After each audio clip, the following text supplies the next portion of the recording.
Wow, that made a big difference. I'm gonna see if I can make some good welds with this inexpensive, beginner, entry-level, flux core gasless welder that I snagged on Amazon. It's the Forney Easy Weld 140, and yes, it's dusty because I've had this for a bit, but I've only used it a couple times and I didn't weld very good with it, and I decided, you know what?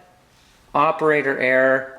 I need to take this thing back out and I need to figure out how to make some good welds with it. I'm just not doing it right. I don't have a welding table or anything that's not going to melt or start on fire if I weld on it, so we're just gonna do this on the garage floor. We're doing it in a little bit of a confined space because I was gonna roll this car out of the garage to make more room for the sparkage flyage, but a severe thunderstorm just so happens to be hitting right now. So the cool thing about this welder is that you don't need gas. You don't need a tank of any gas or anything, and it'll plug right into just a regular plain old 120 wall outlet, which is cool. And you can run 050 wire in this, but Forney recommends you run 030. You could run 035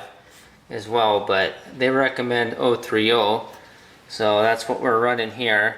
And you can put a big old spool in here. I'm just running a small one. I bought this wire separately, but that's what I'm running.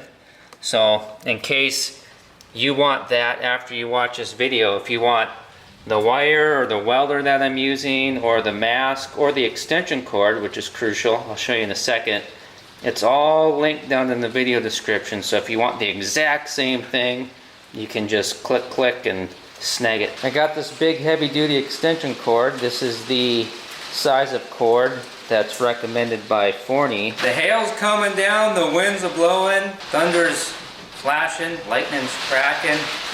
Good thing I didn't put this car outside and the lights are just dimming in here. Maybe it's not the perfect time to draw the max amount of juicage out of my attached garage on my domicile. We need the doors cracked for some airflowage while we're welding, and we're not cracking them right now. I don't have a mop. This is Central Texas. It should pass through pretty quickly. I don't know why I keep looking over there. I can't see outside. Well, let's just let this pass through, and then we will gear up, plug in, and start shooting some sparks. All right, it's been about a half an hour. Things have settled down. The power is back on. It was off for a bit. It's sprinkling a little, but we can crack the doors now for some airflow. And you know that it's hot when a pretty severe thunderstorm rips through and only drops you down to 94 degrees Fahrenheit. But enough of that garbage. We're here for welding. Let's play with this welder and see what we can do. In a second here, I'll show you what we're going to be welding. And I just want to point out to you that you don't need this extension cord. You don't. Why did I throw it away? I need it. We're just using it because this isn't going to reach the outlet, which is over yonder. And I might as well show you this. So they give you this plug here. It's a plug adapter for 20 amp and 15 amp. All right, let's plug in here and then grab our pieces that we're going to weld. And then let's set up the machine and start welding. Now, setting up the machine, that's kind of the meat and potatoes of this video, because that's where we're gonna see if we can't improve me welds. We're gonna weld some scrap pieces together, and we're not gonna overcomplicate it, so we're not gonna do a bunch of surface prep on the metal or anything. We're just gonna go for it and just kick things off and go from there. There is a chart right here that will help guide you on selecting your voltage and your wire speed. Let's weld the way I was when I first got this, and we'll see how bad it is, and then we will consult the chart and then see how much our welds improve. So here's what I was doing. I was just in a rush and just, okay, we're welding 1/4 inch plate. I know what I'm doing, nobody can teach me anything. Yeah, somewhere around like here. All right, let's start by tacking these two pieces together.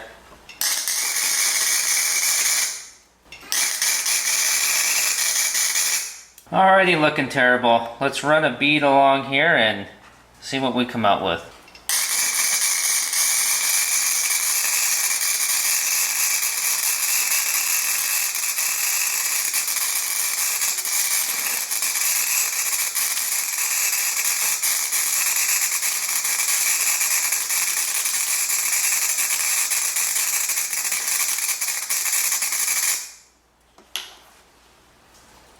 Where were the sparks going? Wow, that is horrible. That is awful. Now, it's not going to be real clean, the welds, with this gasless flux core setup here. You know, if you got a MIG machine with a tank of shielding gas, you're going to have, you know, less splatter and less to clean up. But we're not looking at that right now. We're just looking at the weld, and that is, well, it's garbage. So for voltage and wire speed, we were on 7 and 7. Isn't that a adult beverage? All right, let's go into here and see what the machine is telling us. Okay, 030 wire. This chart's for 030 wire. That's what they recommend. And when you see that, that's for voltage, that's for wire speed. And we are using 1/4 inch. So we're going to be, or we are welding 1/4 inch, so we're going to be way down here. So it's saying max is puppy out, 10 for voltage, 10 for wire speed. Hey, if the manufacturer wants me to go full throttle, I'm going full throttle. Okay, it's actually the next day. I had to replace the batteries in my welding helmet. It's like the universe just does not want us to weld. But whatever, we're back. We are maxed out on 10 for wire speed, 10 for voltage, and let's see what kind of a difference that makes.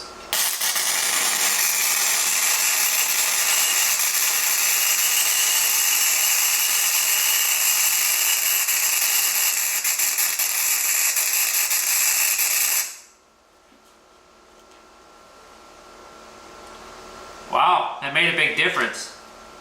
I'm going to weld some more and then we'll take a look at it. Still could have done a better job. There's a lot of improvement to be made on my end of the deal here, but that is a lot better than that. This is awesome. I got a good welder. I'm gonna get a lot of stuff done around here with this.